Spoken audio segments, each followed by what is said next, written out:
Today on Value Supply, we'll be showing a Poland chainsaw, 18-inch cut, and we're going to demonstrate the starting procedure. As you can see, the muffler is cold, so we'll go ahead and start the chainsaw. Alright, so we'll turn it on, and we'll go ahead and pull.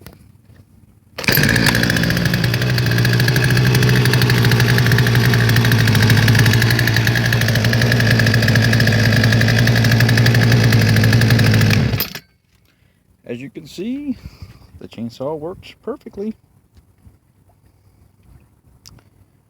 That's it on Value Supply.